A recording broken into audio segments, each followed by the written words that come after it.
pitches. And if you're throwing the middle of the zone, hoping for a good result, it's probably not going to happen against Ryan Mountcastle or against me if I'm hitting there. You know what I mean? So you have to execute. And, we feel good about the plan going in, and it's up to the players to go out there and execute the pitches. And if you don't, that's what happens. Well,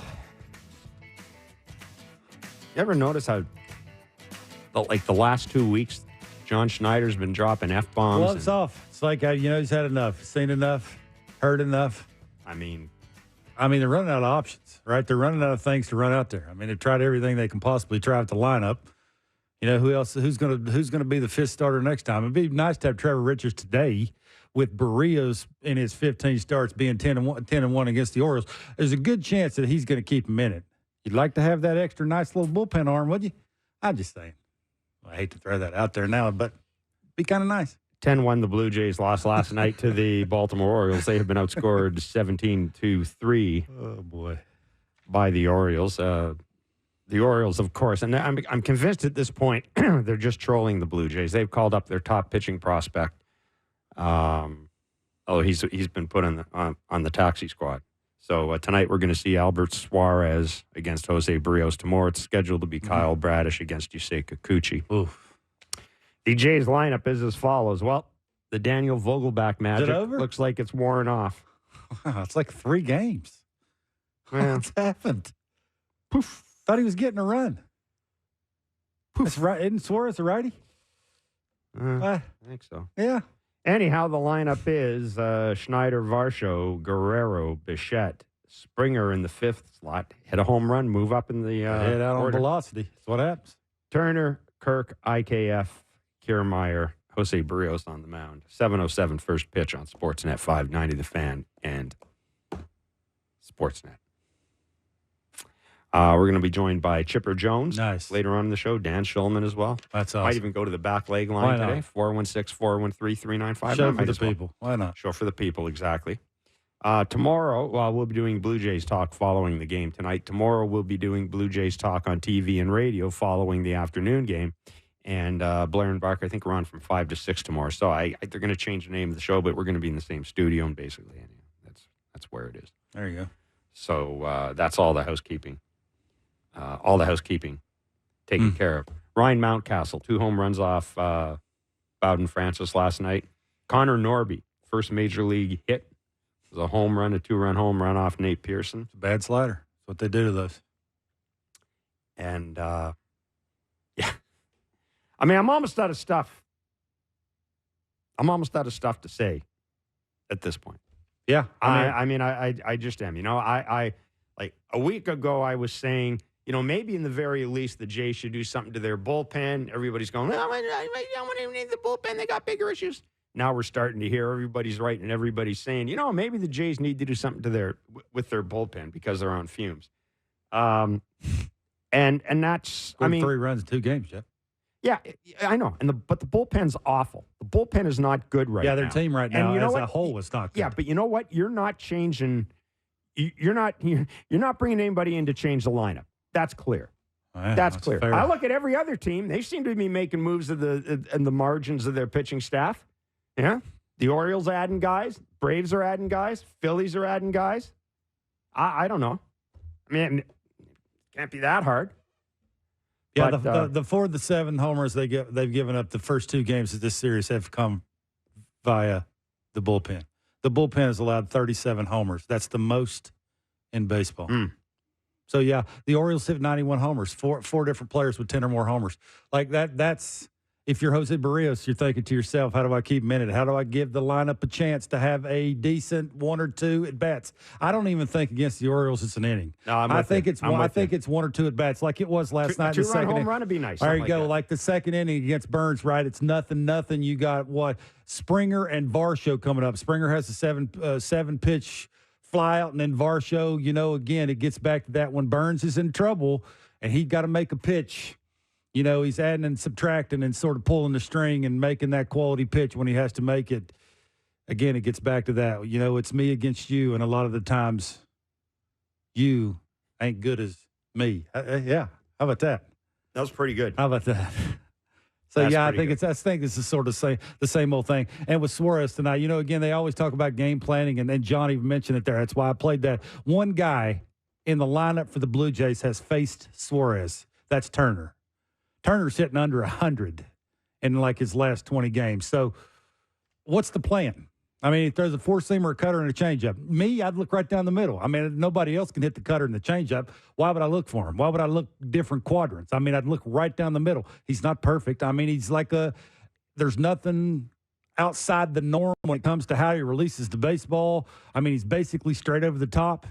Going to get the sign. He's going to throw it to the location. He's going to change speeds. I mean, his changeup's about 9 miles an hour slower than his fastball. Like I don't want to say it's almost nothing special, but he's allowed one earned run in 15 2/3 innings on the road. Like, he's going to get after the Blue Jays, right? And it's that fastball away. What can they do with that? Can they take a pitcher's pitch and just sort of soft-serve that thing into right field and pass the baton that way? Because this, a lot of the times this team's not going to give up a bunch of homers. So that's the thing you got to ask yourself. And Barrios, again, a lot of the time stats don't really matter a bunch. But whenever you are, as a pitcher, in the 12 starts that Barrios has made this year, he's received 2 runs or fewer in 6 of his last 7 starts. Okay? He has 10 quality starts out of his 12 starts. That, again, gets back to, and there's one guy in that lineup, Adley Rutschman, who is 12 for 19 with 2 doubles and 3 homers. Yeah, he's got a slugging percentage of over 1,200. So if you're thinking, don't let a guy beat you, that's probably where you're starting. So, they got some working around to do around that guy. You got to think going into this thing, if you're John, if you're Pete Walker, if you're the lineup, Jose's going to keep you in it. I mean, the 15 starts against the Orioles, he's 10-1. Like, he does some things against that team. For whatever reason, arm side's locating. If he keeps the changeup down and that little small window when he has to go in, keep it in there and don't sort of let it leak out over past the window, because that's when he tends to get hurt, is he tries to trick him by throwing it in there and he misses his spot and somebody bridges him. If he sort of stays in that window, it's just the fact, Jeff, of how do they score runs? Like, they score one run. I'll do respect to John there. I understand the game planning and what you're asking a bullpen and a rotation to do. They scored 2 runs in the first game and 1 last night. So basically what John is trying to tell us is they're going to try and win 2-1 and 1-0. It's almost impossible to do that. So, this is, I think, sort of what you're getting. To your point, it's not like, it'd be easier to add to the pen than it is to bring in a Teoscar Hernandez to hit cleanup for the Blue Jays. Yeah, and that's your point. And, there's nothing in the minors that's going to help in terms of pitching. But there just isn't. So it's not like you bring somebody in and you're blocking somebody. Yeah. Or, you're going to have to add bullpen arms at some point over the next 2 years because you don't have any. You just don't. And at this point, it's not even a matter of stopping the bleeding. At this point, I think anyhow, it should be, all right, we're going to need bullpen arms over the next 2 years. Let's start collecting some. Gain some momentum a little Let's bit. Start right? collecting. That's not even that. Just start a little bit of that. Just start collecting some dudes. Let's start trying to find the next Tim Mesa. Let's start trying to find the next Trevor Richards. And you're going to have to do it at some point. So let's start it now. It's so. I understand nothing's as easy as we make it sound. I get all that. But I also don't think it's as difficult as this front office makes it seem. I just don't.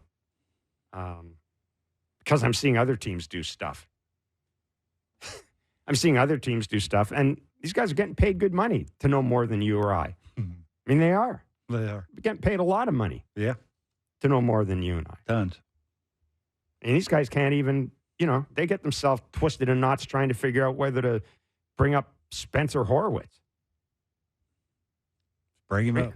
Bring him up. Who cares? Yeah, bring him up. Absolutely. Let him play, and if he can't hit, send him down. Big deal. I just don't get it. I mean, I do get it because I've seen this now for 6 or 7 years. So I do get it. I do get it. Yeah. It's a new day, though. I mean, now you got to go out and what you do have, try and win a baseball game and compete against a really, really, really, really, really good team, like a lot better team than you are. It's a new day, but Ryan Mountcastle still plays for the Orioles. What? I mean, Kevin, 8 home runs here at the Rogers Center. What did I say a lot? I shortchanged him. Yes, I think you said 7. It was 8. Yeah, he has 8 home runs at the Rogers Center this year. I think 16 or 17 overall against the Blue Jays. Should we? Why? How do you approach a guy like that?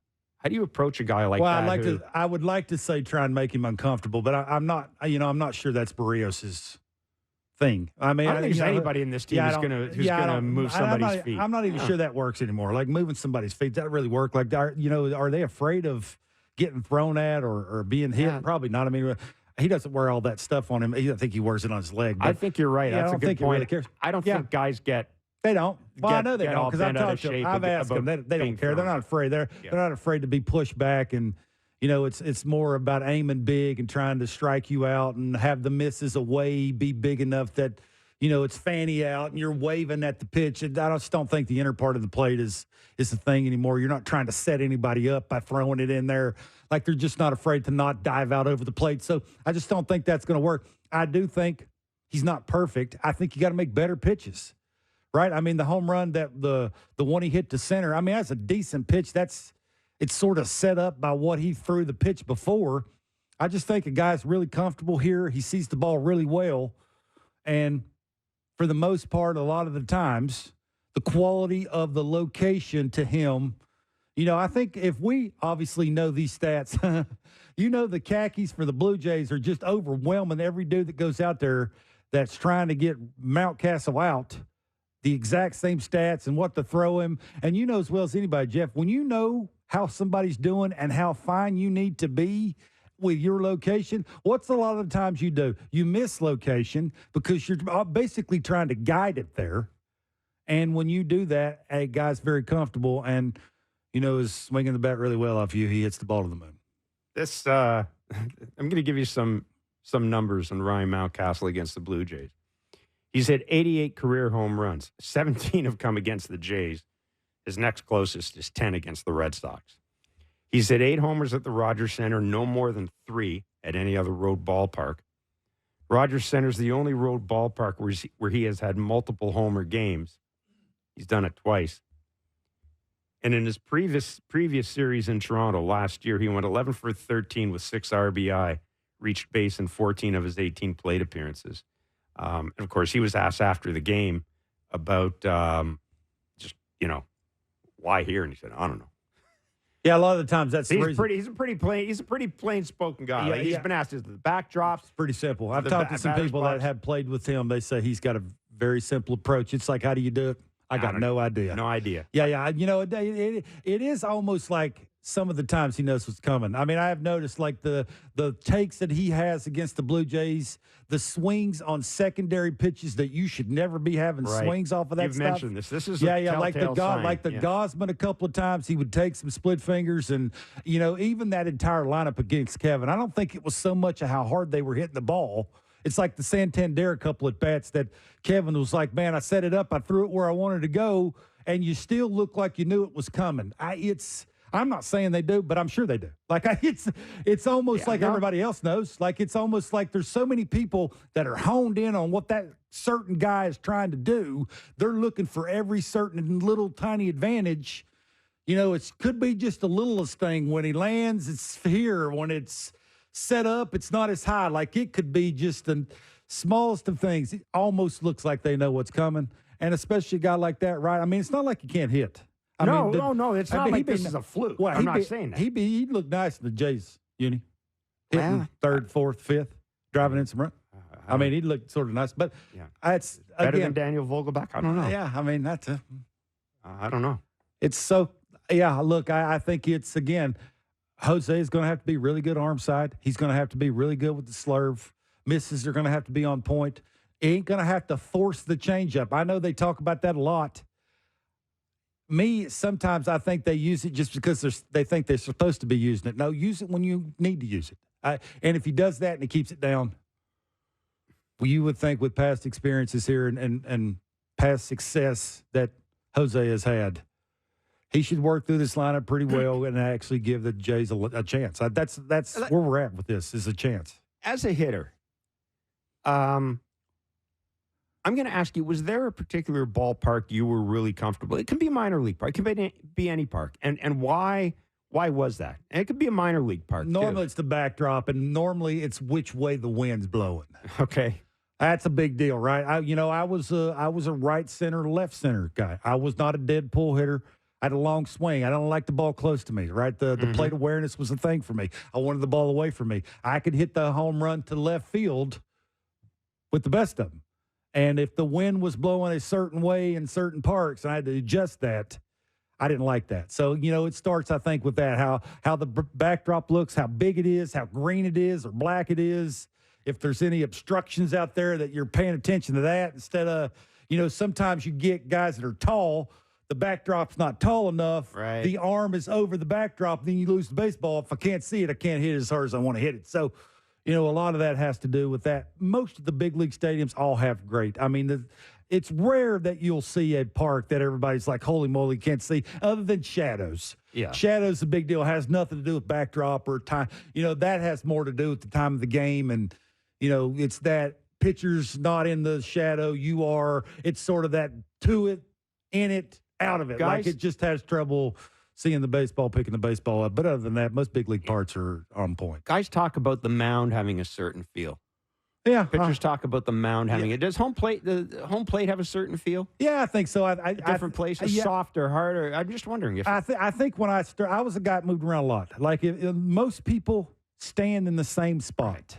Most hitters do. It's rare that a hitter will stand dramatically away from where everybody else is standing, right? It's like most people stand in the big, like there'll be a hole there. You'll see people digging out. Most people standing there. Some will stand a little in front of it. Some will stand a little behind it. That's why you see them. They'll be rubbing dirt into the hole so their foot is not a little, off-centered to make the eyes look a little different to where you may be swinging at things you don't want to swing at. So, yeah, that's a big deal too. I was a guy that moved around a lot. Like I wanted to get a different feel. I wanted a point of contact depending on how I was feeling and who was throwing. Somebody threw me a breaking ball one time and I missed that thing by a foot. I'm scooting closer to you.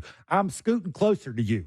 Like I'm going to let him know that I needed a good batter's box. Like that feel of, I sometimes middle of the season I wanted to wear rubber spikes. I didn't want to wear, the metal spikes hard on my feet. I don't like that. Russ Martin talked about changing spikes, talked about bat. It's hard to dig in, right? With the bat. Yeah, absolutely. No, so there's a lot of things that go into just the feel, something that you don't have to think about. If I have to think about where I'm standing because it's weird and there's a hole there and I can't fix it, then I'm not thinking about that C-ball hit ball thing. And I needed to think C-ball hit ball. It wasn't curved 1, 2, 3. No, it was C-ball out of hand, in my zone, put my best swing on it. Can I get to my big finish? That's it. And I didn't want to think about all that other stuff. So, yeah, it would say all these things come into play, right? It's you show up, you just want to simplify it that much and be comfortable. And I just think hopefully you go out there and rake. I just think it's so funny that the batting practice we saw him take. It's the worst batting practice. I told Last you that. year, It's the worst batting practice you've ever seen in your life.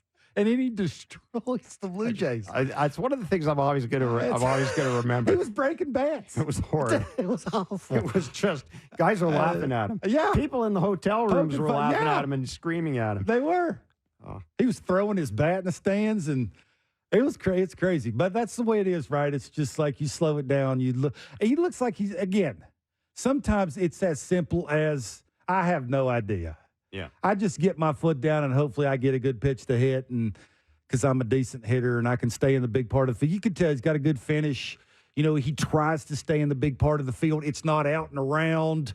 It's not filleting it. He's not trying to force inside out swing. It's just I want to get it down and I want to try and get to my finish and stay in the big part of the field. And if I do that because I'm a decent hitter and I got decent power, really good things are happening. And I think he lets the Blue Jays throw him one down the middle. I think that's the key, is don't swing at their pitch. If you let them, they will throw you one down the middle, but you got to let them. And that's what the Jays lineup don't do. Like you could go down the list.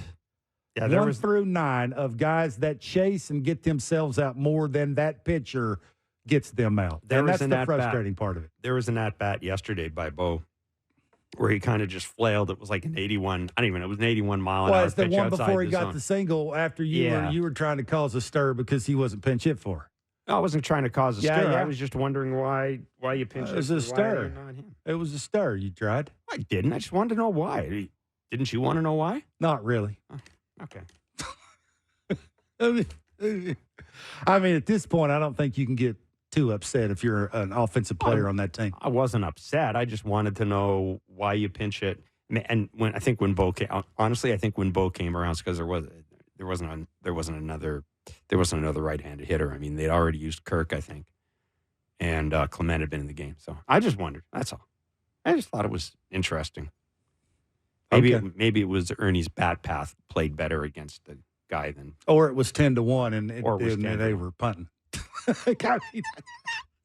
That's from how many a little something to do. How many games have we gone now without a first inning run? Are we up to 26? I think it is. 26. I want to say it's 26. 26. I mean, I stopped counting.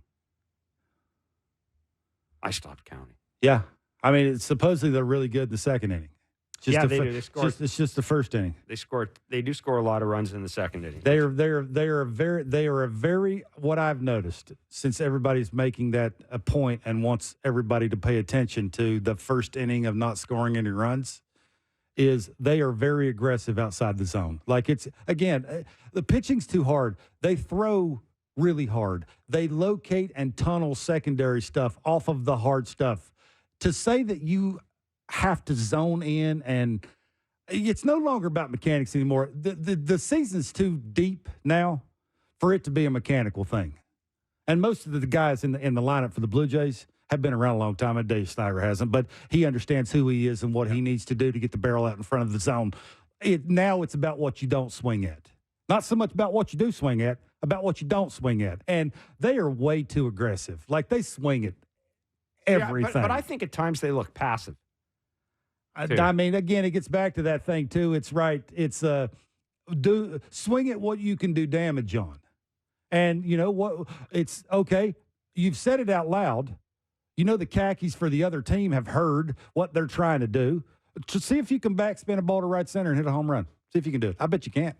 And that's what they're doing, right? It's fastballs away. It's sliders away. It's changeups away. It's not a lot of stuff that's close to them.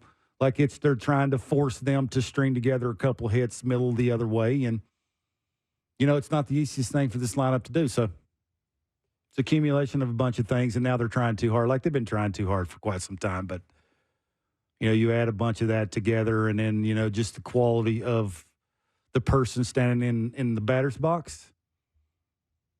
They are what they are, Jeff. I'm with you. I mean, I would think it might be a little easier to sort of solidify what they're trying to do with their pitching and their bullpen. And, you know, I think they're like their defense. But offensively, I think that might be something they have to address in the offseason.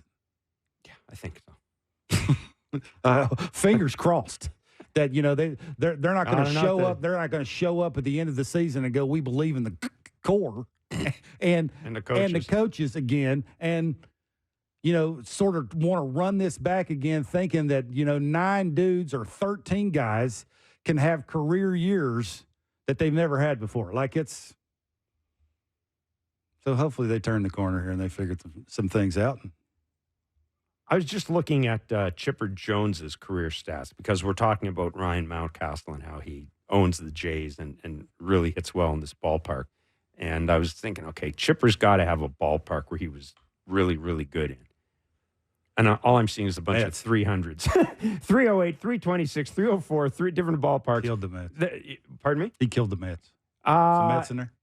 Yeah, I'm just looking at Shea State. Citi Field, they only hit 191. But Shea, but hang on now. Shea Stadium, he hit 313. I mean, ask him. He'll know that. I'm gonna to a point. Like he'll know the exact point and why he did it. I could have told you this because I saw a lot of this. Olympic Stadium in Montreal, 8 home runs, hitting 341. He had an OPS of 992. I mean, he had a couple of games in the Metrodome, Minute Maid Park in Houston. He destroyed. Yeah, I would think 400 switch hitting can't be the easiest thing to. No. Yeah, But, it's hard enough to hit from one side. Yeah, but we're going to talk to Chipper Jones about hitting. And I'm going to ask him about what he thinks makes a particular hitter particularly comfortable against a particular team in a particular ballpark? It's a great question. We're going to get particular with it. It's Blair and Barker on Sportsnet 590 The Fan and Sportsnet. All right, 416-413-3959 is the back leg line. I feel like going to the back leg line today. We'll do it at 5 o'clock. It's your chance to leave us questions, comments. I'm going to throw a challenge out there. Can you call us about something other than firing Ross Atkins? Trade for Kyle Tucker. Whatever. What? What you take? What you want me to? Yeah. So please, just, and if you can't, we won't put you. If you just can't, well, I don't know. We'll see. Will we? Depends how I feel. 416-413-3959. We've got tickets to give away to see the Jays and the Cleveland Guardians at the Rogers Center on June 14th. The Naylor family reunion as the two Naylors return to Toronto. Boy, that swing would look great here. Josh Naylor. He's a free agent in a couple of years. Slumping's contagious. I'll say that to you. You got a bunch of guys who are all heading in the same direction. It ain't the easiest thing to stay out of. Dan Shulman joins us, and as I mentioned, we will have Jays Guardians tickets to give away for the game of June 14th, and we shall do that in the 5 o'clock hour as well. Well, our next guest, when he joins us, the Hall of Fame third baseman. I mean, on my short list of the best hitters I've covered. Absolutely. Like him, Bonds, Gwynn. One at bat for your life. You could argue. One at bat. He's right there. Yes. Absolutely. He's absolutely right there. Yeah. That's a tough question, but yeah, he is. I mean, I put him, frankly, he might be number one. He might be number one because he could give me an extra base hit. I mean, Barry's right there. Without, Barry would. Except, you know what's going to happen? Barry, well, they'd walk him. They'd walk him, exactly. They'd walk him. That's exactly right. That's exactly right. But anyhow, without further ado, we're very pleased to be joined by Hall of Fame third baseman Chipper Jones. Chipper, thanks for joining us on Blair and Barker today. It's always great to talk to you. So, I was looking up your career numbers because we were discussing Ryan Mountcastle of the Orioles, who, I mean, essentially he owns the Blue Jays, and he owns the Blue Jays at the Rogers Center. He's hit like 18 home runs against them. I think 18 of his 77 home runs he's hit off have come against the Jays. 8 of those have been at the Rogers Center. I was looking through your career numbers. Frankly, it's hard to find a ballpark you weren't really comfortable in. I mean, there are a couple, but what to you made you comfortable in a particular ballpark? Was there any one thing that was kind of a common thread? Well, it's good to be with you guys. Yeah, I think as a hitter, you always you look for hitters' background. I think that was one of the biggest things for me. That was why I liked hitting at Shea Stadium so much, because night games there, it was completely blacked out. Didn't really even need a batter's eye per se. Just really dark back there, and you could pick up rotation, right out of the pitcher's hands. So always saw the ball well there. Other places, that maybe didn't have as good a hitter's background, but just I don't know. It's hard to explain, really. A lot of the old ballparks, Wrigley, Fenway, Dodger Stadium at night, obviously Candlestick, or whatever their ballpark is called out there in San Francisco now. At night, when that marine layer comes in, it's very tough to hit. But then you throw me at in Houston or Colorado or San Diego or obviously New York, and it was about to get dangerous.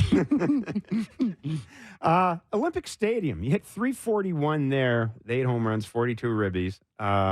Your OPS was 992. Was that another example? And that was kind of strange because, like, you could see beyond the center field wall, right into that sort of that big dark abyss of the round stadium.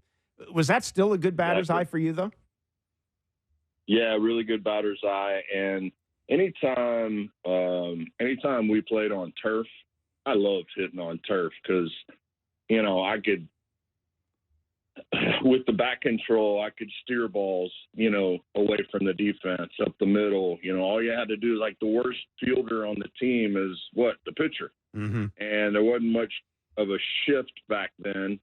Maybe just a couple guys got shifted. I was not one of them. And if I could get the ball past the pitcher, that was a base hit, So obviously I picked my spots to try and jump ship a little bit. But, if I wasn't really feeling,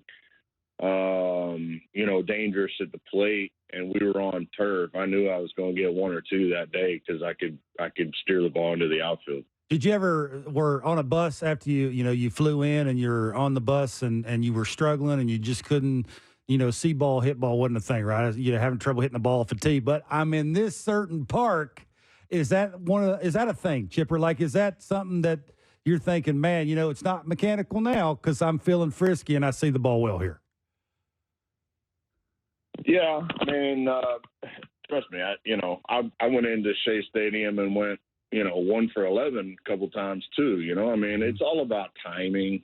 Obviously you want to be playing or at the top of your game when you're playing within your division. You want to be on top of your game all the time, but those divisional games are so much more important because, you play those guys the most. They know you the most. You know them the most. It's comfortable. It's obviously, for New York, for example, that was like playing the 7th game of the World Series during the middle of the summer. Every game was so important. Both the fan bases didn't like each other. Both teams didn't like each other. It was different with the other teams within the division. New York just kind of they brought something out in us that it amped it up a lot more. So I could see where a guy in y'all's division could really get comfortable a couple times through the league now. He's starting to figure out who he is as a baseball player, and it's just one of those fluke things where, you're going to run into a guy within the division that owns you. I'm sure there are certain guys in the division that absolutely despise facing the Blue Jays from time to time, because it always seems like a 1 for 10 series for him. Chip, but you had a bunch of home runs. When you weren't hitting a bunch of home runs, was there a key that you internally or mechanically told yourself that would help you get back to driving the ball in the air? Yeah, I had to go back to square one many times in my career, and that was the tee for me. The tee never lied to me. It always told me exactly what I was doing mechanically wrong. If I was landing hard on my front side and casting the bat back behind me and coming out and around stuff, I'd hit ground balls to the right side. I'd come around it on the tee. It will tell you if you're doing that big reverse C and have a big loop on your way to making contact, you're going to pop balls up into the top of the net. And, for me, it was getting back to square one, making sure that I could sit the ball on the tee, 10 swings in a row and hit 9 or 10 line drives into the back of the cage without hitting the sides or the top. And that's when I knew my mechanics were back. And I think, when you're in the middle of a 1 for 20, man, you're fighting and scratching and clawing for anything. Just give me anything that, will give me just a little bit of confidence. And, before you know it, you bleed one in, you hit a rocket to left field, and here we go. You're right back to, starting to feel dangerous again. Chip, what's the difference in the offense for the Braves this year than last year? I think some guys are struggling with some mechanics. I think, let's face it, the market was going to correct a little bit from last year. They go out and they hit 307 home runs, tie our major league record. They're not going to do that again, And I would dare say that, the market was going to correct. I had no idea the market was going to correct this drastically with the Braves. They obviously, it was just kind of a bummer from the very start of the season, and that they lose Spencer Strider right off the get, and then lose Acuna a couple weeks ago, and that's a huge blow. I think you could maybe overcome losing one of those guys, but you lose your two best players, your number one starter and your leadoff and reigning MVP within the first 2 months of the season. And that's a tough blow to overcome. And, I see them struggling with consistency. They'll go out and they'll score 8 like they did last night, and then they come back out today and they go 1 for 28 and get one hit. It's been that kind of a roller coaster for their offense kind of all year. And man, I can't imagine where this team would be without the contributions of Ronaldo Lopez and Chris Sale in the rotation. I think we've grown accustomed to Fried and Charlie Morton kind of doing their thing, but they've gotten some really solid starting pitching. Their bullpen has been good enough, but eventually this club's gonna need to start hitting more consistently than they are now to be even considered a threat come October. Chipper, in your mind, when a team is scuffling, when things aren't going well top to bottom, which is essentially what's happening with the Blue Jays right now, what did you want to see? What did you want to see from your manager when that happened? Now, I understand that Bobby Cox is not just any manager. I get that. But as a hitter, as a player, what did you want to see or hear from your manager when things weren't going well? I wanted to see consistency. I wanted to see calmness.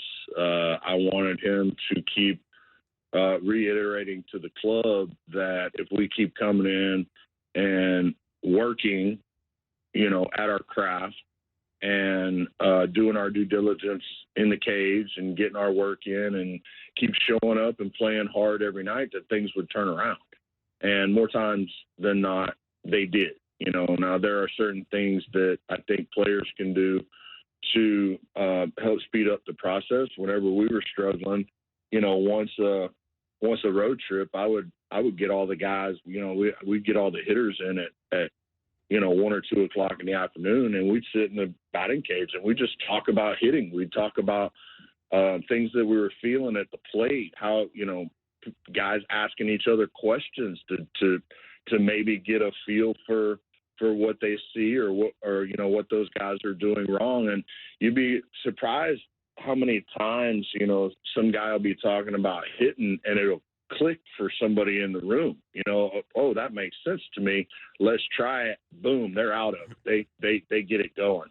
And I think that was always a big help. You don't want to do it too much because then guys kind of get sick of it and whatnot. But yeah, once a homestand, once a road trip, we all come in early, eat lunch, we go in the cage, and we just talk hitting. And more times than not, it got 1 or 2 guys out of the funk that they were in. Chipper, you ever want to be a manager? You sound like you got it figured out, man. Like I think that's exactly why you 20, 25, 6, 7. I mean, you'd make a great manager.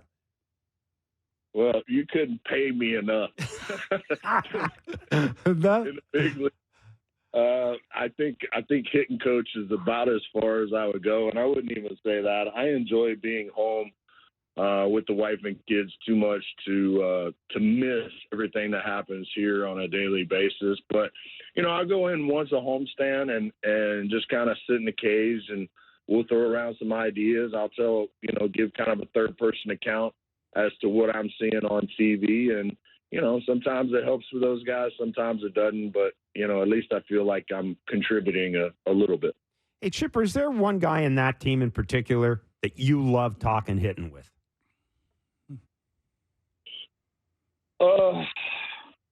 Yeah, I mean, there's quite a few guys.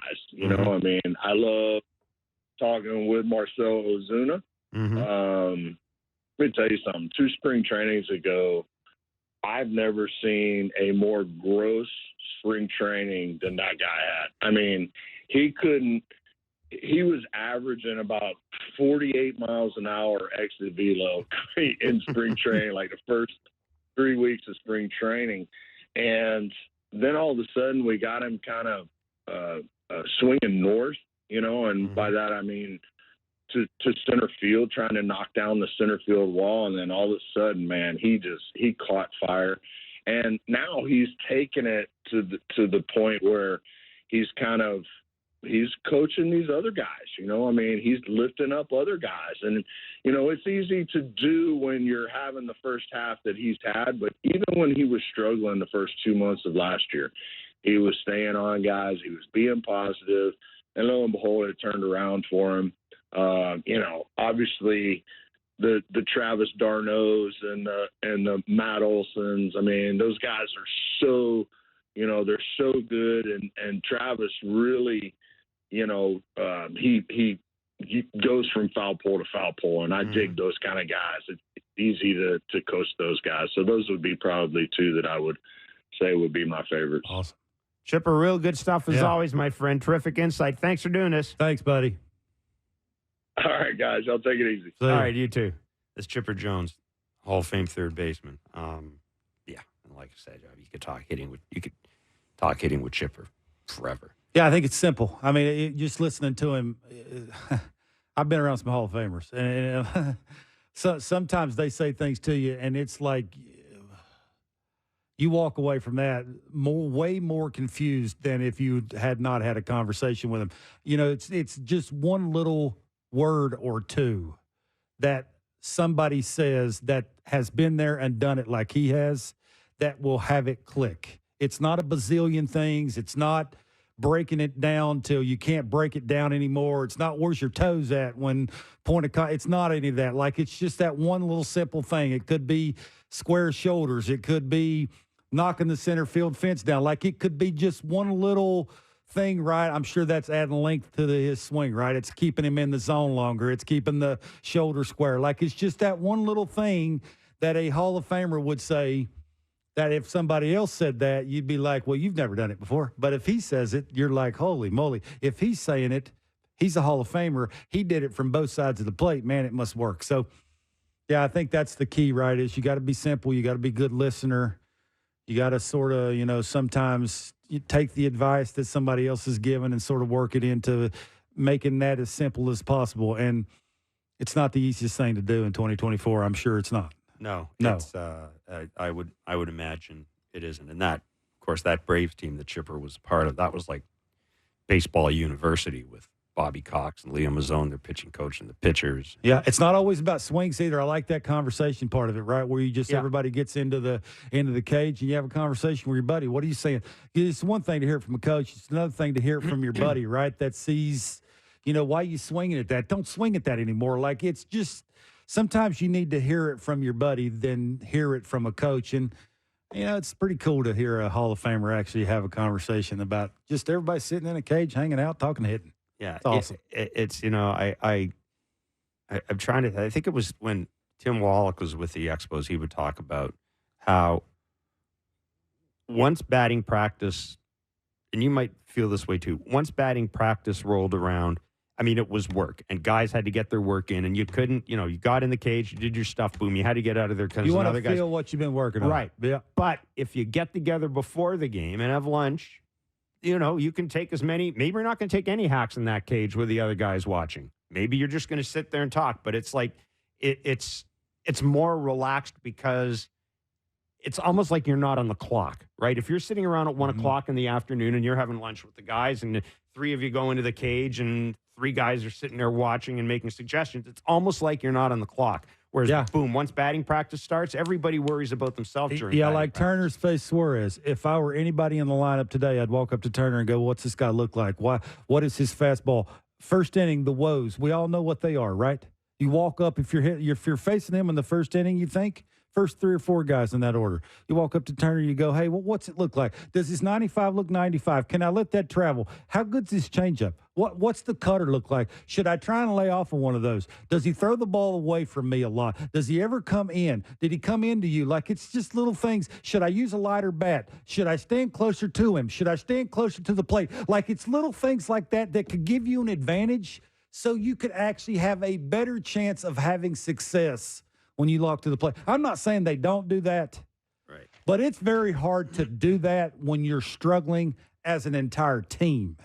You know, Vladdy's not struggling, and David Snyder's not struggling as much, and George Springer looks a little bit better. So there are guys that are taking steps forward, but for the most part, they ain't. So it's not the easiest thing to, you know, they're grown men. Like, it's not the easiest thing to walk up to a guy that's not struggling and ask him why he's not struggling when you are struggling. Like, it sounds simple and it sounds like an easy conversation, but it's not. I've been there. It's not an easy conversation. So, you know, sometimes it's not always about how much you're doing it. It's about how much you're talking about doing it and getting a perspective from other people that are having success doing it against a certain person. So could be just using somebody else's bat. And you've always talked about when you played guys like Jeremy Burnitz and Jeff Jenkins were.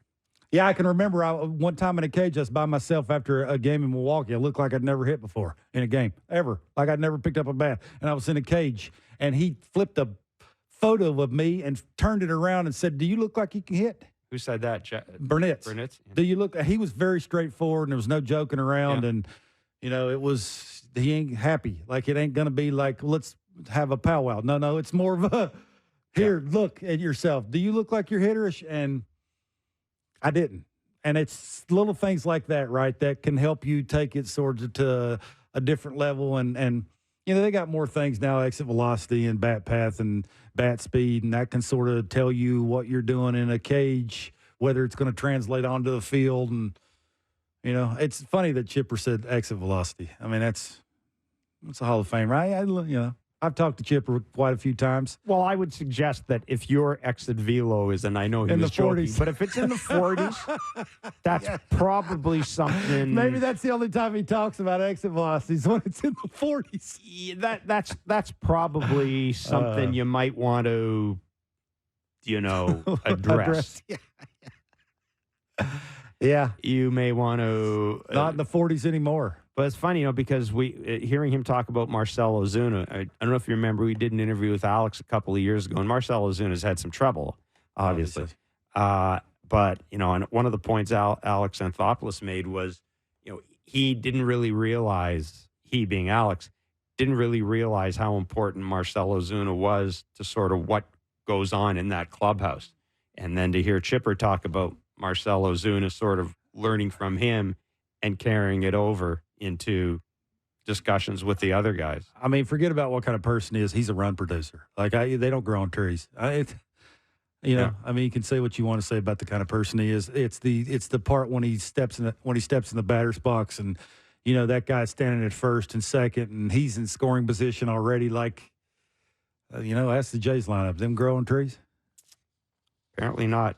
If they are, we're not finding the right trees. I'm sure there's a computer that's telling the front office for the Jays that they're here. You just got to find them. 416-413-3959 is the back leg line. We will tap into your wisdom and your knowledge in a few minutes. We'll also give you Jays tickets, and then we'll be joined by Dan Shulman. All I had in Blair and Barker on Sportsnet 590, The Fan, and Sportsnet. All right, we are back. Thank you, Mark Boffo.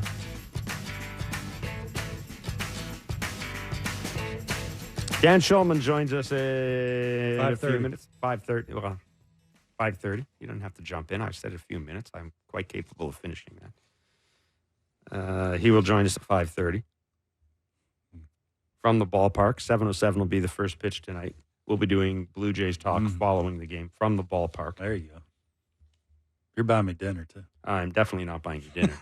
You are, too. That will not You happen. are, too. Not a chance. Yes, you are. Am I buying you dinner? Bring my wallet. I'm not. I'm just not. It's just not going to happen. And you know, when I say I'm not going to buy you dinner, You'll know do it. I'm not buying you dinner. We've got Jays tickets to give away to see the Jays and the Guardians. Why don't we do that now, and then we'll go to the back leg line. 416-413-3959 is the back leg line. Oh, this is really good. It looks like a lot of you have stepped up and managed to ask questions that don't involve firing the general manager. Way to go. I'm sure it was that. tough, but I'm sure we'll end up good talking job. about it anyhow. But that does seem to be a thing. So our last trivia question and answer was, after stealing 40 bases with the Orioles, this player signed with the Blue Jays in 2020, where he played 22 games with Toronto in the COVID-shortened season. Name him. Jonathan VR. It's a tough one. Yeah, I mean, I forgot the Jonathan VR era. And again, all you have to do is What's the matter text the with you? correct answer to our daily baseball trivia It's an question error? to 590-590. Era. Oh. Today's What did I question is say? to win tickets to win tickets to see tickets. It's to win tickets to see the Jays and the Guardians at the Rogers Centre on June 14th. You can welcome the Naylor boys back to Toronto. Mm-hmm. After stints with the Blue Jays in 1992 and 1993, this veteran ended his career with Cleveland in 1994. This is an insanely easy question.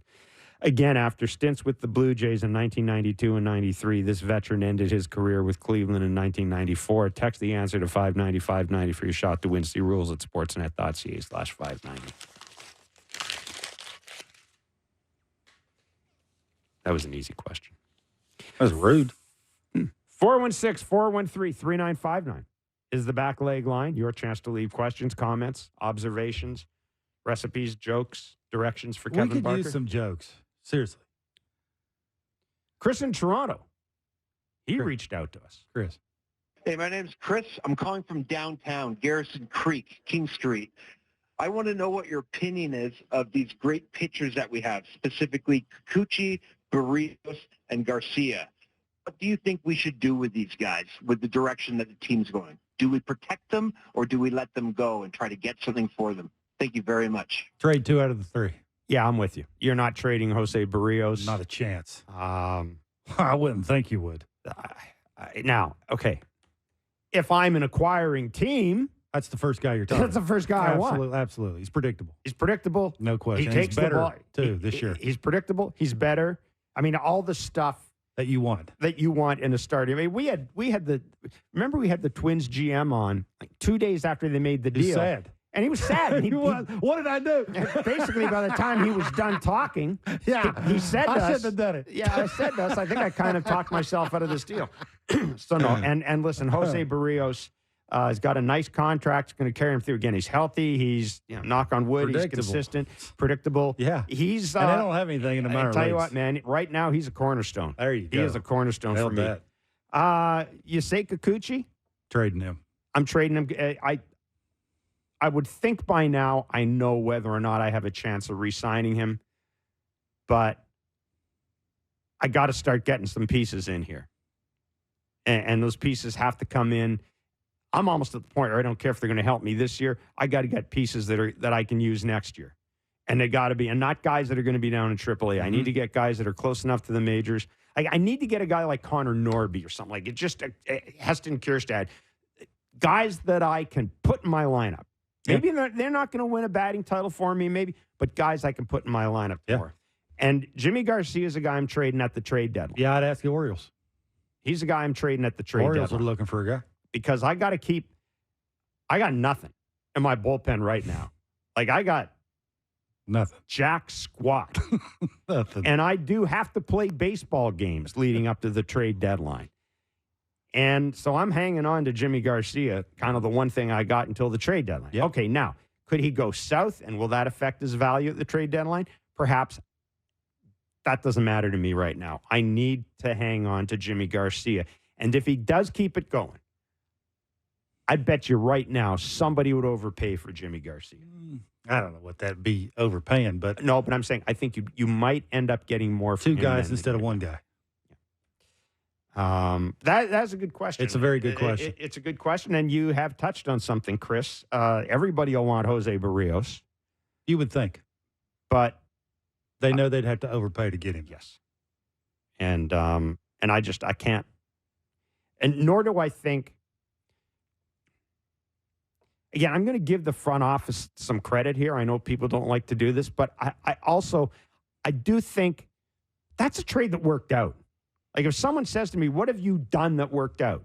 We traded for Barrios.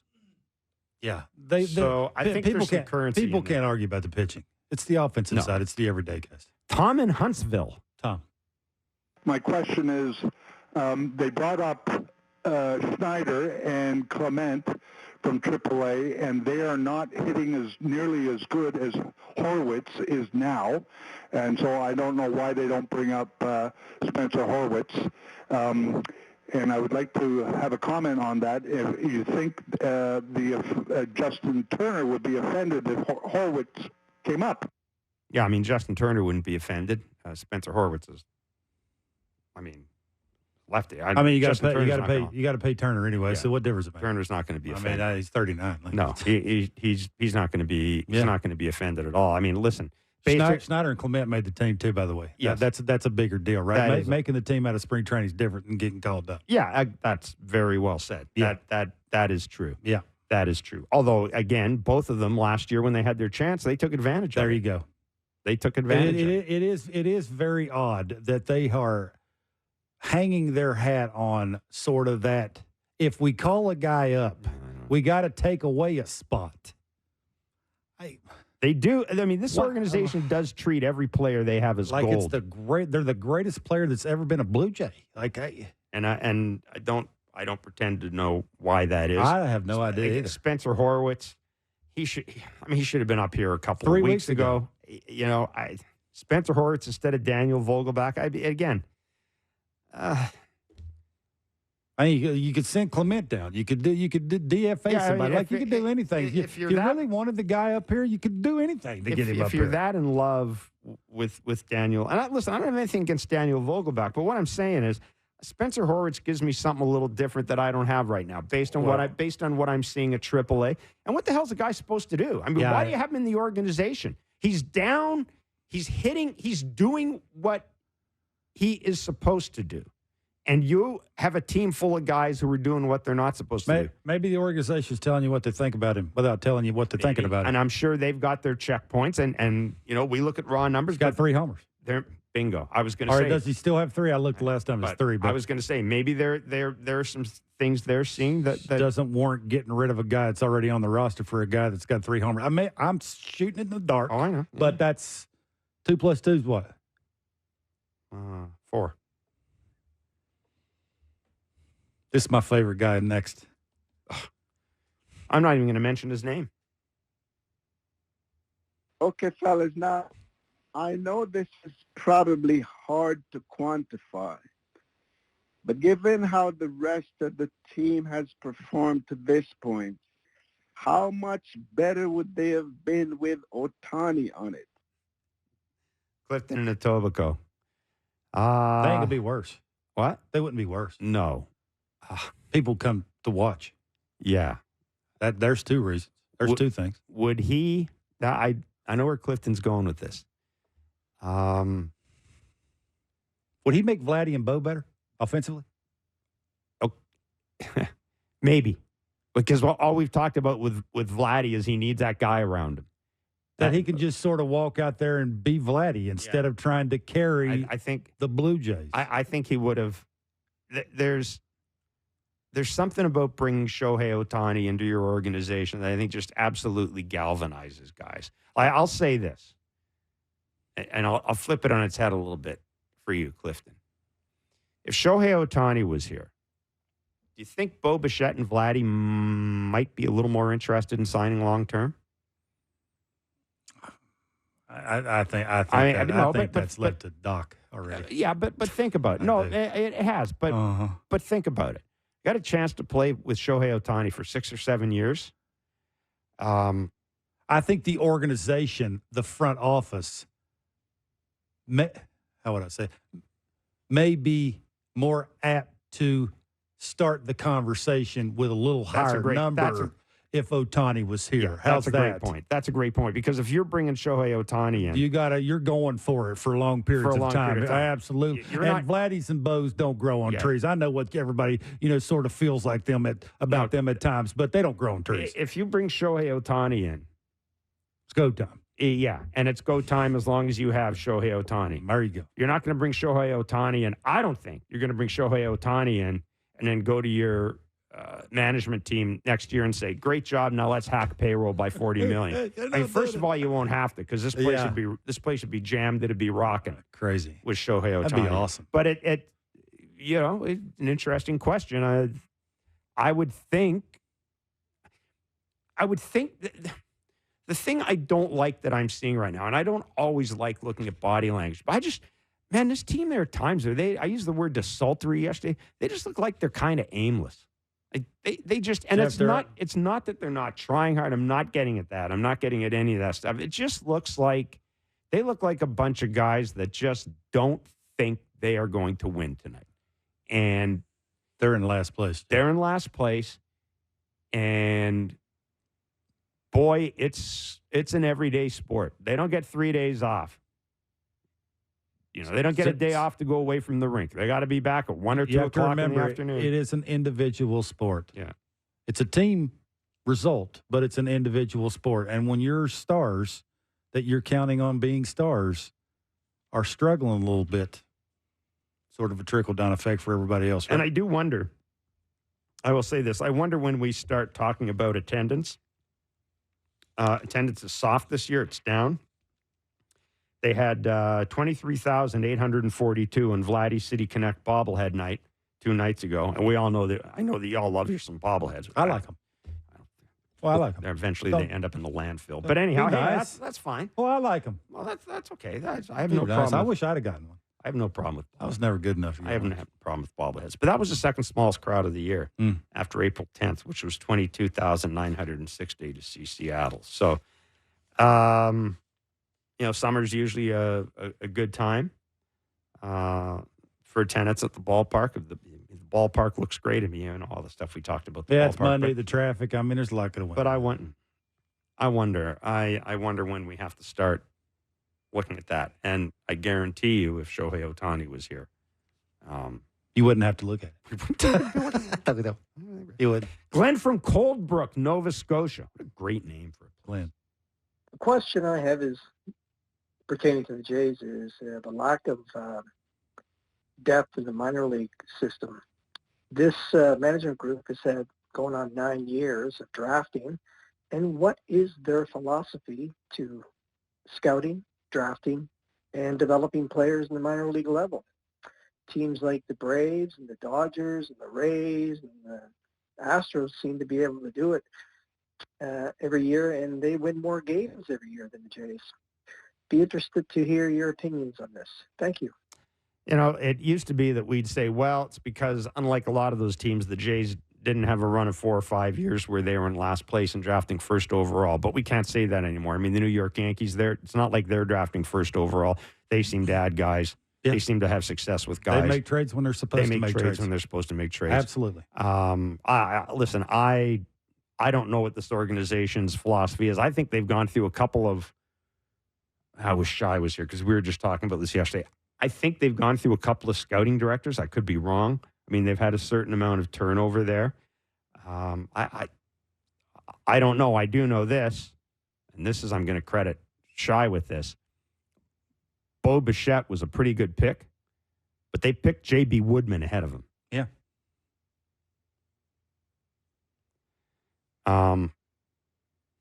So that's Alek Manoah, Bo Bichette. Mm-hmm. Those are kind of the guys that they've picked that have turned out. And I don't know. I'm sure there is a philosophy. I have to admit that I will put my hand up and say I'm probably one of the least interested people in the baseball draft you're going to find. I'll watch a little college baseball. I keep track of Canadian guys, but I tend to keep track of the Canadians more when they're in the minors. Yep. And that's just the way it is. So I'd be lying if I said I've done a deep dive into the Jays drafting. I do know that the minor league system is not highly regarded by most baseball people. Take that for what it's worth. Mm-hmm. But we've talked about this ad nauseum now. I look at that minor league system and I say, okay, who can I put together? Who's the guy I can put together to finish off a package? Tiedemann's hurt. Both of their top pitching prospects are hurt. Relvis Martinez, their top hitting prospect, he can't hit a lick against right-handed AAA pitching. The right-handed pitching he's going to face in the majors is going to be a lot better. And I mean, there are people who look at Relvis Martinez and are, take him or leave him. Yeah. The guy that I have been really intrigued with is Arjun Namela, the high school kid. Now, I would direct you to The Athletic because Keith Law, first of all, Keith Law has been all over Namela. Keith Law loves Namela. And he made him, I think he was one of his top 50 minor league prospects in his latest rankings. But he talked about how the Jays were really aggressive with him. They probably should have left him in the complex a little longer. I mean, he's obscenely young. Yeah. He's a guy that a lot of people really, really, really, really, really like. He's an athlete. And I think he's probably their best prospect. No question. Regardless People of where, I've regardless of, Relvis Martinez is probably closer, but everybody says this guy is the real deal. Everybody I've talked to says the exact same thing. I tend to think, if I was running a team, I would pay way more attention to the international market. And I've been bringing more guys in, and I don't know if these guys necessarily do a great job in the international market. They always seem to be signing guys. I don't know how often we see them, but I know this is a long answer. I don't pay that close attention to the draft. I don't know what their philosophy is. I just know that they haven't had a great deal of success with it. Davis Schneider was not a high draft pick. No, and I understand that's good. You want lower end draft picks to come up, but I'm not certain if you're doing your job right that Davis Schneider should be the prospect that's here first. Does that make sense? And I'm not saying that against Davis. Believe me, I'm not saying anything against Davis Schneider because he's earned it. You're but saying I'm just saying, where's the number one guy? Where's the number two guy? They got to hit a home run. Yes. A lot of the times. Alek Manoah was a homer. He seemed that way for a little while, right? Yeah, absolutely. I think everybody's getting your point. That's the thing, right, is when you're picking higher in the draft in that first round, that's almost got to be your can't miss guy. And then you sort of fill in the blanks with everybody else because it's almost impossible, right, especially for you to predict the future. I mean, I know they're trying, but to predict the future and think that an everyday guy in the lower rounds can come up and be that guy, I mean, that's almost impossible to figure out. But it's those top rounds, right? It's this first couple that you got to hit home runs on. Yeah. That when have they done that? Like that's the thing, right? And the decisions they've made is, I mean, I would think you would look. Is he athletic? How athletic is he?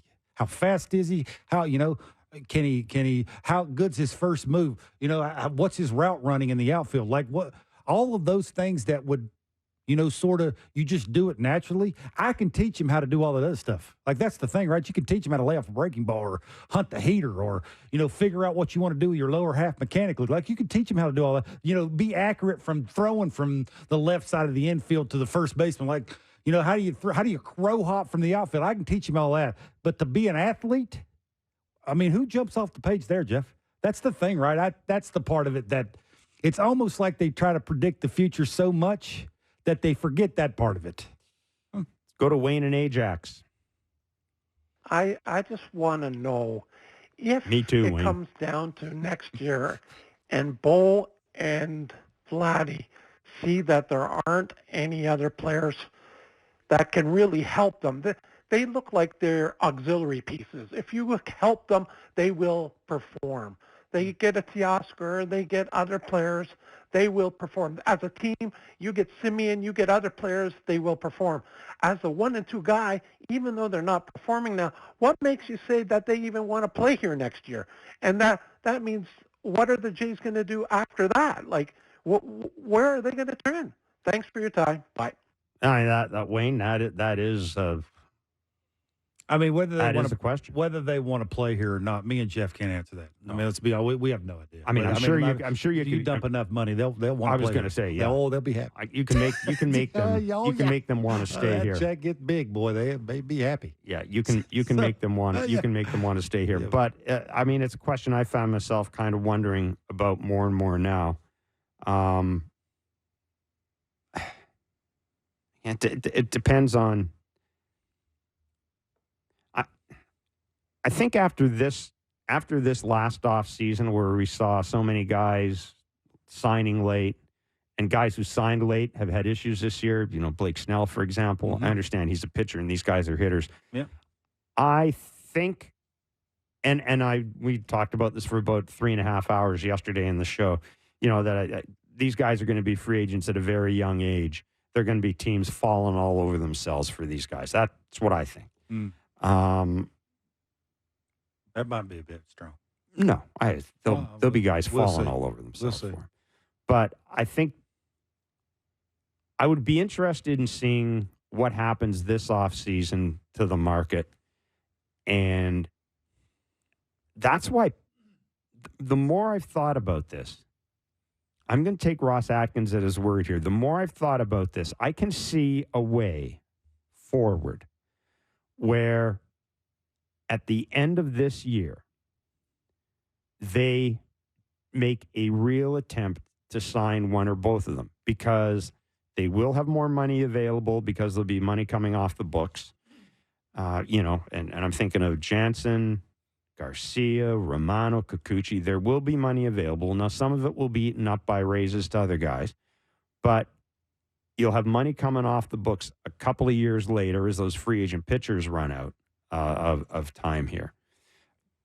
There is a path where I think the Jays and one of those two players can sit down and have a serious discussion this offseason about a contract that binds the player to the team for 5 or 6 years. At this point, that's what we're talking about, I think. I don't know if you're Vladdy or Bo, you're not going to sign a 3-year deal. You're going to it's either going to be 6 or 7 years or I'm going to free agency. I mean, that's how I would view it. Yeah. So that is, and when I hear Ross Atkins say that, they still have value to us, we're not talking about trading them, it wouldn't make sense to trade them. That's how it doesn't make sense to me. That's the only way it doesn't necessarily make sense. Yeah. I think if you'd have to, if you're one of the two guys, the next question out of your mouth would be, "What else you doing?" We've seen that the two of us, only the two of us together is not good enough. Like there's a big enough sample size here. I'm not saying that they're bad players. It just seems like just the two of them trying to carry the load and get this offense to where it needs to be is just not good enough. No. You need more. What's the other? What else you doing? Maybe part of this comes from the fact that the Leafs are in the city as well. But the thing that I'm growing more and more concerned about is that absent postseason success, which we haven't seen. There have been games this year where Vladdy's been booed, not vociferously, but I have seen Leafs teams get to the point where people just don't like the players anymore. Like, they're just tired of them. They're tired of hearing the same excuses. They're tired of the lack of production. They're tired of no playoff success. And my fear is that we get to that point with these two guys. I hope it doesn't happen. I think it would be a shame if it happens. But, this is a city. Well, I'll ask, we could have a wider discussion about this. This is a city where it doesn't always end well. Hey, you look at the big name athletes in this city. I'm talking the big name athletes. It doesn't end well, right? Roy Halladay was traded. Now, there weren't any issues between him and the front office. He was traded, but Carlos Delgado was let go. You look at the Raptors, doesn't always end well. It's very seldom in Toronto does a guy have a great career and it ends seamlessly. Look at Jose Bautista and Edwin Encarnacion. Mm-hmm. It kind of muddy water. Yeah. Yeah. So it's something that I find myself thinking about more and more as I watch this team go about its business. Is that what happens if people just get to the point where they're tired of it all and they're not having fun? And that's, it's a question that I didn't think I'd be dealing with at this point. But more and more, I'm out and about. I talk to fans and that they're not happy. I mean, they're just not happy with what they're seeing. And I think the idea that it's all going to be okay because Vladdy and Bo will save the day. I don't think a lot of people feel that way anymore. So that is something that does concern me. I hate when it happens. I've seen it happen so often in this city, and it will be a real shame if this is the way the end of the Vladdy and Bo era is going to play out. That's going to be a real shame. It's going to be no fun for anybody. And that's why I say that this front office, this is the most important decision the Blue Jays as an organization will have made in a long time. How they go about figuring out what to do with these two guys will determine the course of the next 5 or 6 years for this franchise. Meanwhile, the Baltimore Orioles are going to be running roughshod, and Boston will probably be better in the New York Yankees or the New York Yankees. So, anyhow, I know that's not necessarily an optimistic way to look at things, but I'm being completely truthful with you. I find myself thinking about that more and more when I watch this team. I don't want it to end this way. I don't want Vladdy and Bo to end this way. I think we've put too much into these guys. We've invested so much hope in these guys. Vladdy showed up. He was too fat, and he couldn't play first base, and they wouldn't have a position for him. And Bo made errors, and he's going to have to move position, probably to second base. All this stuff that we put up with, all the stuff that we imagined about these two guys, and we moved past that very quickly. And that is that's something I think we need to think about. Dan Shulman joins us next. It's Blair and Barker on Sportsnet 590, The Fan, and Sportsnet. All right, 7:07 will be the first pitch tonight from the Rogers Center. Jose Barrios on the mound for the Blue Jays. Albert Suarez for the Orioles. It is City Connect Backpack Day. Nice. Tomorrow is a 1:07 first pitch, and we will be on air following the game with Blue Jays Talk, and then for an hour after that with Blair and Barker. And that will be on Sportsnet 590, The Fan, and Sportsnet. Don't make that face. Well, I'm okay, What? I think they're going to win tonight, but Kyle Bradish and you say not tomorrow. I think tonight, Bradish is pretty good. Mr. Optimist. Let's bring in Dan Shulman, our Blue Jays play-by-play voice on Sportsnet. Dan, say something that's going to make me optimistic. Oh, I got something for you. Let's hear it.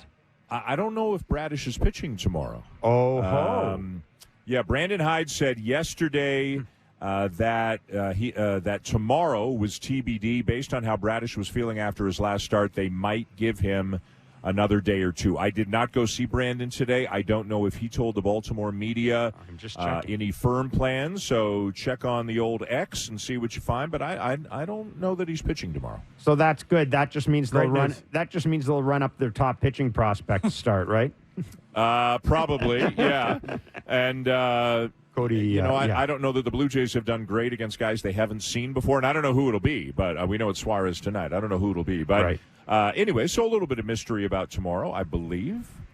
Yeah, Cade Povich was the prospect they brought up today. So, well, there you go. I mean, that is optimistic. That's certainly good news. That's my best optimistic bolt that I got for you right there. All right, Dan, thanks for joining us. We'll see you. Parker's got a question for you, I'm sure. Dan, the first question I got is what's next, right? They've moved their first baseman to third. They don't seem to like that. I mean, Vogelbach's not playing tonight, which is confusing. I mean, there's a righty thrown, right? Suarez is righty. You would think you would keep that going, sort of trying to play that out and seeing if a lefty can run into something. And I think that the question that everybody has is, what's next? What could they do that is not what they've done so far?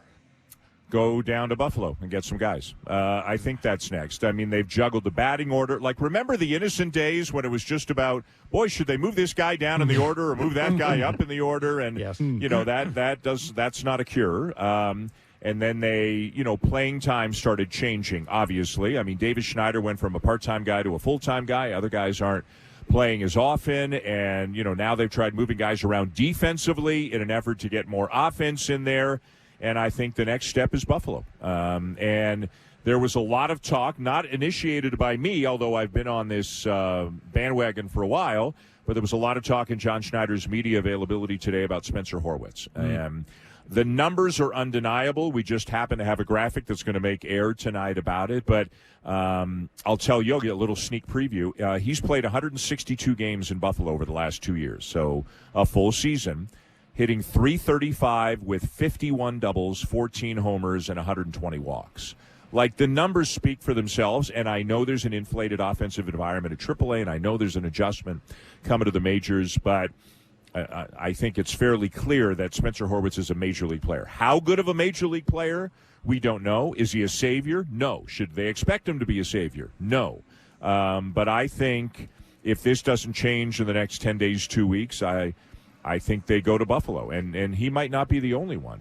And the standings are a big part of this as well, right? Like, the worse the standings look, the more likely they are to be thinking about the future and not about contending this year. They're not there yet. They're not going to walk away from a $230 million payroll on June the 5th. We all know that. A lot of people would like to see blockbuster deals today. It's not going to happen. But I think what's next, Kevin, to answer your question, is they got to make a couple of changes on the roster and see if the Buffalo Boys doing nothing is not an option, Dan. Like that. That's I passed agree for with me. you. Yes. The it's like the old man trying to return. What is it? The soup at a deli? Like the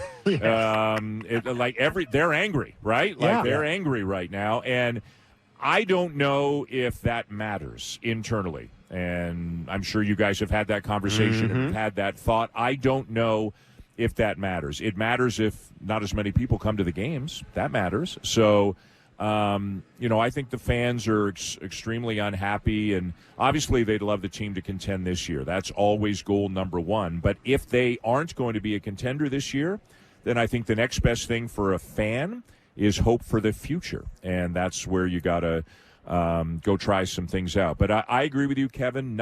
I would like to believe 1,000% that what you say is true, that doing nothing is not an option. But it's hard to predict, what is or isn't done sometimes.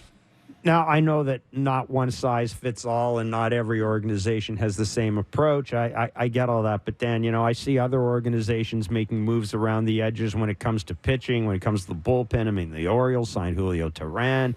Now, none of this moves the needle, but what it does do is it gives a manager, it gives him some options that he doesn't currently have in place, which to me is good.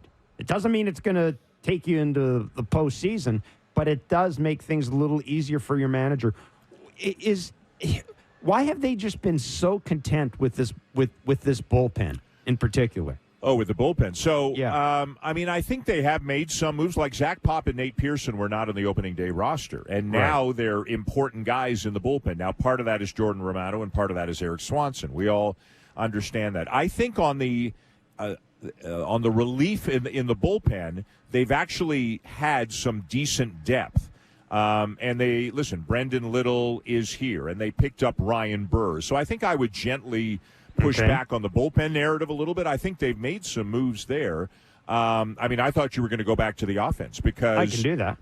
Sure. And I don't know who I was listening. It might have been Blake Murphy earlier today when he said, other than the 13 position players on the roster right now, I think something like 26 at-bats have been taken by other guys. And it's like Addison Barger, 18, Brian Servin, 8, or something like that. That's it. Bullpen, there's been some churn and some movement, and I think there will be more. Obviously, the top 4 spots in the rotation are locked in right now, and they're still trying to figure out the 5th spot. Where I feel for John Schneider is writing out that lineup every day. Like, again, does it matter if this guy's hitting third or fifth or seventh? Or, the guys who got a hit. It's no more complicated than that. So, and I was listening to you guys on the way home, and I think you said, Jeff, that one thing you're noticing is over the last couple of weeks, fewer and fewer people are calling in and screaming about John Schneider. Yeah. And I think that's a good thing because I don't think very much of this is John Schneider's fault. And we can all have a quarrel with a bullpen move, and like it's managing, right? Everybody's an armchair manager. But in terms of writing out that lineup, I don't know what more he could be expected to do with the pieces that he's got right now. Do you think they think George Springer is back? I think there have been some good signs, and I guess it depends what back means. Like last year, he was a league average player, had a 732 OPS. The year before and the year before, he was more like 820 and then 880. I know my numbers are not exactly accurate, but you don't know what I mean. So, But if they could just get him back to league average contributor, I think they'd be happy right now. Again, another subtle move, if you will, in the lineup. If I'm not mistaken, last night, Turner hit sixth and Springer hit seventh, I believe. Yep. Tonight, Danny Jansen's not in the lineup, and that always has a trickle-down effect on everything below. Turner's still 6. George is 5 tonight. Like, that's a move. They made a move, right? So right now they're saying we'd like to have Springer ahead of Turner in the order, and I think the recent results suggest that is the right move. What I liked most about last night, and I'm sure you did, Kevin, as well, that was not a hanging slider. Nope. That was a 95-mile-an-hour cutter, I believe. And he pulled it. He turned on it. And, again, as I say, every time when I come on with you guys, I will always defer to you, Kevin, about hitting. But, boy, seeing George turn on a 95-mile-an-hour pitch and hit it out to the pull side is really good. Yeah, shorter and quicker. This is what I think. I'm not trying to cause a stir here, but after the game last night, I heard John Schneider basically say that I think he was sort of talking to his pitching staff. Certain guys, I'm assuming it's not the entire staff, but the bullpen has given up, Dan, as you well know, 37 homers, which leads baseball, and the 7 homers that, out of the 7 that they've given up in the last 2 games, 4 of those are from the pen. And basically, John said, we give the information. It's up to the player to execute it. I don't know how I feel about that. Like, I don't know how fans or players in the clubhouse should feel about that. Am I on to something, or should I not care? No, I think it's interesting, and I've thought about it a little bit, too, because Schneider's messaging and tone has been different over the last couple of weeks.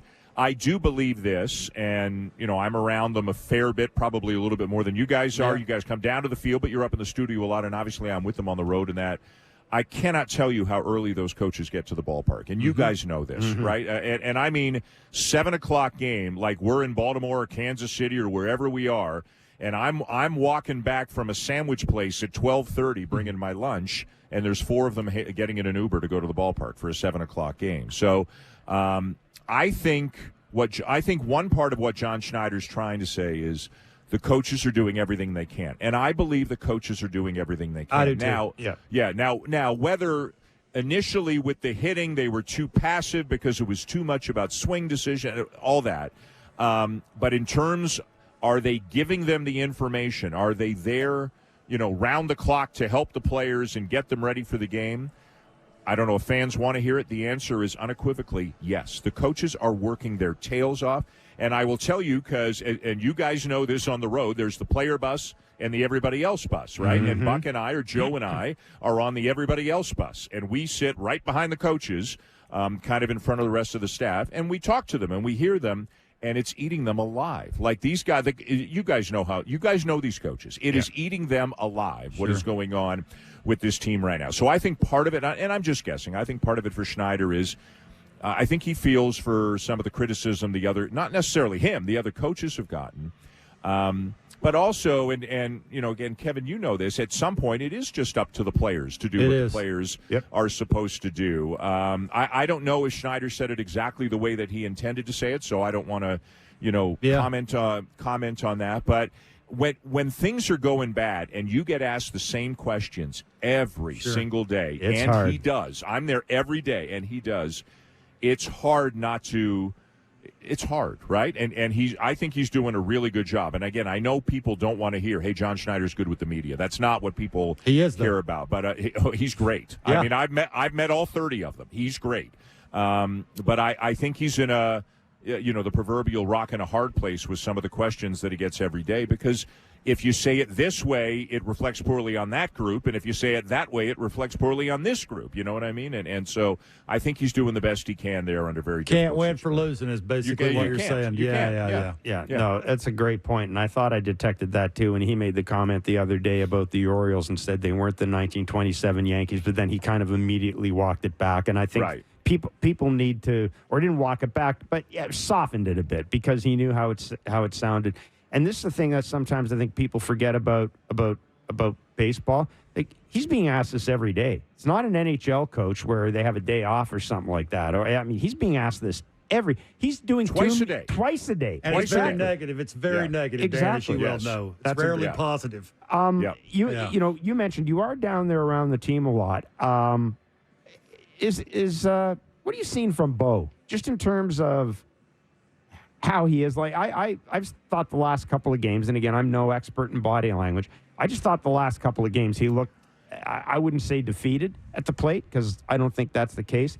Yeah. But just tried everything already. Yeah, it's like running out of things to try. Exactly. Yeah. I know how that looks, Dan. I used to do that. I used to be that person. So I know how it looks. Right. Yeah. I would say of everything that's happened on this team, the fact that he's not hitting 290, with twice as many homers and doubles is probably the most surprising thing, because all he's done since he got to the big leagues is hit. Yep. I haven't. Well, I might have talked. It might have been 2 days ago. Was allowed. Like, I don't talk to all 26 guys every day. You guys know that, right? And I'm not a hang around in the clubhouse loitering for 45. Like, I have my 3 or 4. I want to talk to this guy about that. I go get him and I move on, because I respect their workspace. So I haven't talked to him in a couple of days. I talked to him a couple of days ago, and it was kind of 2 or 3 not connected little things I wanted to ask him.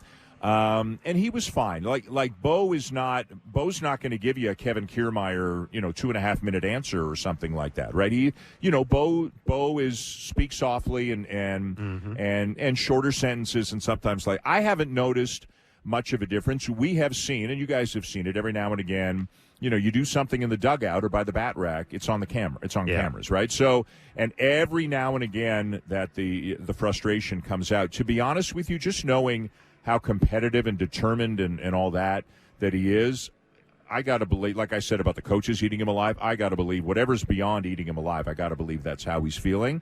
And I think he's done a pretty good job not showing it, but it's got to be a what in the world? Like, I didn't forget how to hit. What's going on here? But he hasn't been, I would say, maybe a little quieter, a little, just a little quieter than he normally is. Now, and he's always a fairly quiet guy too, yes. But I haven't noticed a big time change. But to be honest with you, I haven't gone up to him that much on this homestand over the last couple of weeks, because if I go up to him and say, "How you feeling in the box?" I don't know that he wants to answer that question right now. Absolutely. You know what I mean? And absolutely. Maybe he would. Maybe if Kevin were there or Caleb were there, or you know what I mean? Like, they get it. What does big dorky Dan care? Like, or not what does he care? Like, what's he going to tell me? You know what I mean? Like, I don't get it. So I haven't talked to him in the last little while, but I honestly, Jeff, I think he's grinding. I think he's probably grinding, mentally more than physically right now. And I walk in, you guys know where the batting cages are. Last 2 days he's been in there, and I got here like 2:30 both days, and there he is in the cage hitting off a tee with Hunter Menz. Like, again, it's not for lack of trying right now. Dan, last one. You're smarter than I am. 15 career starts, Barrios against the Orioles is 10-1. You have any idea why that is? I don't. I hope it continues. I also have looked at the Adley Rutschman numbers. I don't know if you guys have looked at those. Yes. It's a good question, because it's not just like Toronto Barrios and bad Baltimore from 3-4 years ago. It goes way back to Minnesota. So I don't have a reason for that, because the personnel has changed. I do know every time we do a game and Barrios is facing the Orioles, it's like the first thing the Baltimore broadcasters talk to me about. So, like, it's in the room. Guys know about it. And He's had good success against Mountcastle. He's had good success against Henderson.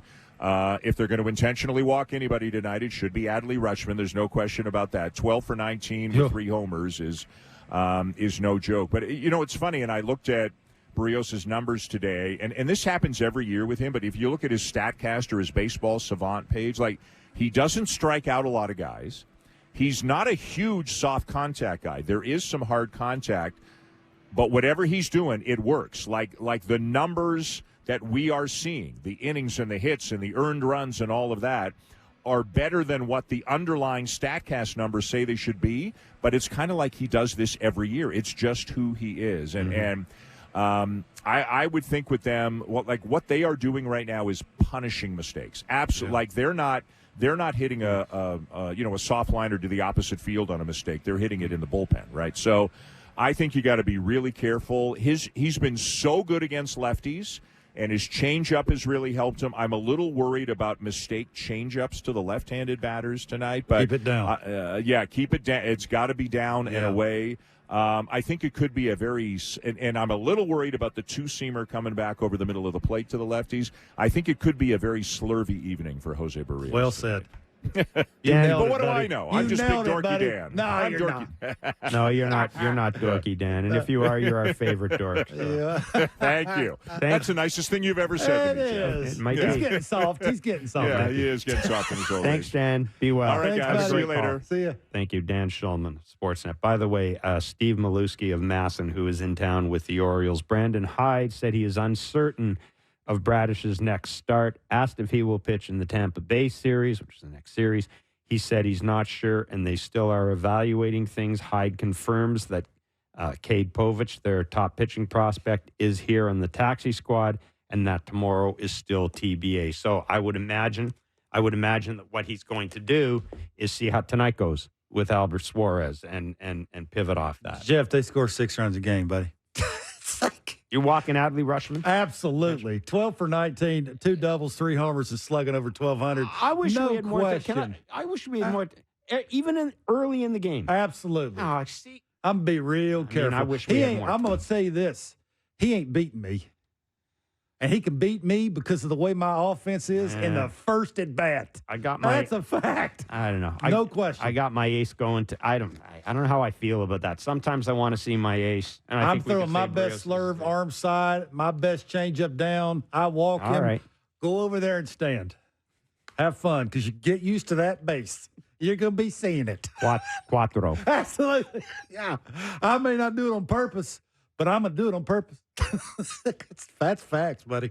All right. Well, Yeah. there you go. I mean, the Jays' offense, have you noticed how good it is? Yeah, I know. Yeah, there can't, you go. You can't. They can lose that thing 4-0 in the third. They're backing that truck up, buddy. So you got to be real careful. And again, this gets back to what John was saying after the game last night about only thing we can do is give them the information. Well, the information is, dude's 12 for 19.